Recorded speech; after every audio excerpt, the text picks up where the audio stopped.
Every 4 years, billions of people literally stop everything they're doing to watch a single tournament.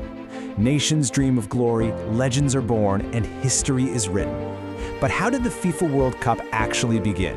And how in the world did it evolve into the biggest sporting event on Earth? Welcome to this documentary explainer, where we're going to unpack the complete history of the World Cup, from its fragile, almost chaotic beginnings to the massive global spectacle it is today. So how did it become the biggest sporting event on Earth? Well, to really understand the World Cup, we have to look back at the origins. Football began to formalize in England around 1863 with the establishment of the Football Association, but it definitely didn't stay local for long. British sailors, merchants, and workers carried the game across Europe and South America like wildfire. By the 1920s, Olympic football tournaments were drawing massive, deeply enthusiastic crowds from all over the globe. But here's the catch. The Olympics had strict amateur-only rules, and the sport was rapidly outgrowing them.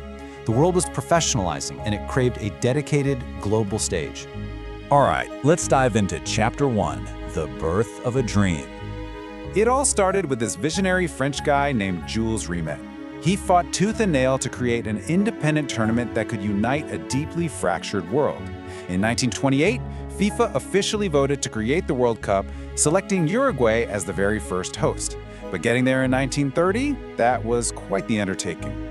European teams had to endure a grueling 3-week boat ride across the Atlantic. Because of that, ultimately only 4 European nations accepted the invitation, and just 13 teams participated in total. Yet, the tournament was absolutely electric. The final came down to the host nation Uruguay and their fierce rivals, Argentina. And the tension was so high that the teams couldn't even agree on a match ball.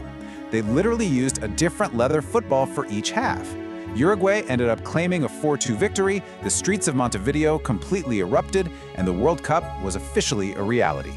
Moving on to Chapter 2, Politics, War, and Silence. As the tournament grew in popularity throughout the 1930s, it unavoidably collided with global politics.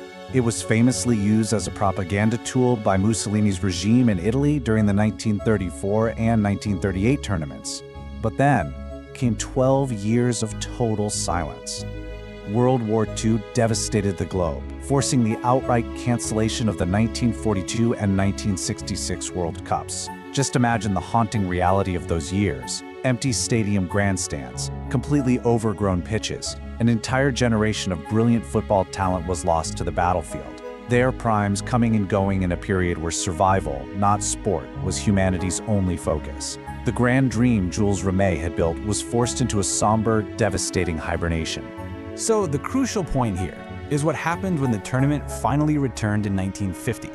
It chose a young, optimistic Brazil as its host to symbolize a fresh start for the world. Brazil went all out, building the massive 200,000 capacity Maracanã Stadium. And honestly, they seemed totally destined to win. All they needed was a draw in the final match against Uruguay to lift the trophy. But then, in the 79th minute, Uruguay scored a second goal, winning 2-1. This moment is known as the Maracanazo.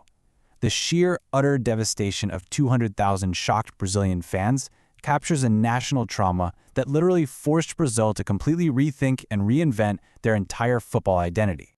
Which brings us to Chapter 3, The Golden Eras.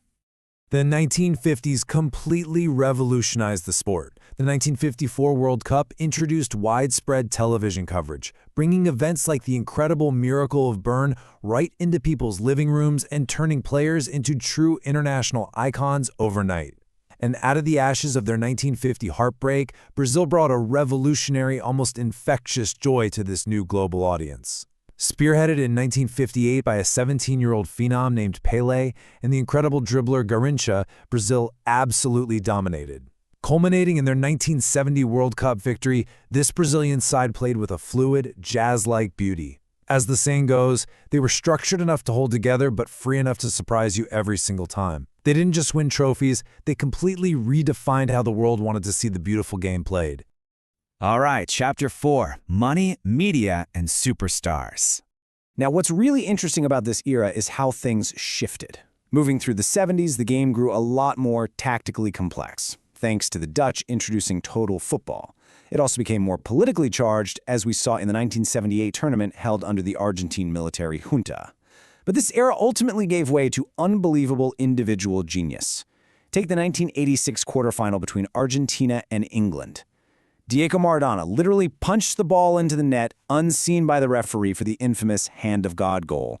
Then, just 60 minutes later, he followed it up by dribbling past 5 English players from his own half for the goal of the century. It's insane. That single match perfectly encapsulates the complete mythology of the World Cup: the controversy, the unbelievable individual genius, and the sheer, unadulterated drama. As television audiences ballooned, so did the tournament itself. The expansion was massive. A pivotal moment for commercial growth was the 1994 World Cup hosted in the USA. Now, there was a lot of initial skepticism about soccer's popularity in America, but the massive crowds and record-breaking attendance proved the sport could be spectacularly marketed on an unprecedented scale.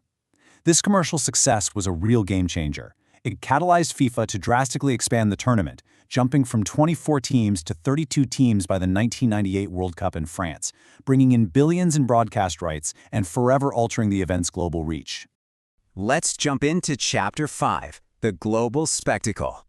The modern era quickly became defined by global superstars. We had Ronaldo's mythical 2002 redemption, Zidane's shocking 2006 final exit, and Spain's unstoppable tiki-taka dominance in 2010. But no amount of modern preparation could prevent the sheer shock of 2014. Hosting the tournament once again, Brazil faced Germany in the semifinals. What followed was a stunning 7-1 dismantling that left the host nation in a state of absolute disbelief. It was the Mineira Zoo. The pain of the devastated fans painfully echoed the tragic Maracanãzo of 1950. It was a stark, brutal reminder that in the World Cup, history has a highly unpredictable way of repeating itself on the biggest stage. The tournament broke entirely new ground again in 2022, becoming the first held in the Middle East and the first to be played in the winter. It was an event that faced significant scrutiny and global debate regarding the host nation's labor practices and human rights records. Yet, once the action on the pitch started, it culminated in what is arguably the greatest final in the history of the sport: Argentina versus France. Lionel Messi and Kylian Mbappe traded blows in a relentless, nearly perfect match, ending with Messi finally kissing the trophy after a wildly dramatic penalty shootout. Finally, Chapter 6, the future of football. Let's move to 2026 and see how this builds. The tournament heads back to North America, jointly hosted by the United States, Canada, and Mexico. And for the first time ever, 48 nations will compete. 48 teams. Now, while critics heavily debate the impact on match quality and point to the ongoing financial motivations of FIFA, this expansion does achieve something pretty profound. It allows smaller, underdog nations to step onto the biggest stage humanity has ever built. In a very real way, a 48-team tournament finally realizes Jules Rimet's century-old promise of a truly inclusive global arena. So what does this all mean? What is the World Cup when you strip away the noise, when you strip away the billions of dollars, the politics, the endless controversies, and the massive television deals? What's left? It comes down to a single child kicking a battered football against a brick wall, dreaming of glory. It survives because for 90 minutes, it connects 3 billion human heartbeats in total sync.